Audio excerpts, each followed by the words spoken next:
Today we are going to learn how to open up a combination lock. You will have a combination like this on your locker next year. Every combination lock has a 3-number code. This one's on the back, and the number is 72631, but your number will be different.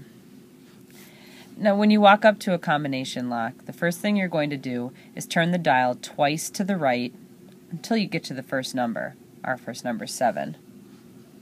Spin it around once, twice, until I get to the 7.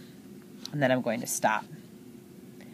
Now I'm going to spin the dial to the left until I get to the second number. But I'm going to go past the first number once on the way there. So I'm going to go past the first number until I get to the second number, which is 26, and then I'm going to stop.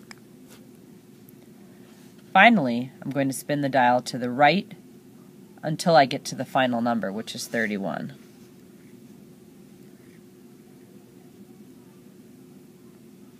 Final step, open your lock. You are now inside your locker.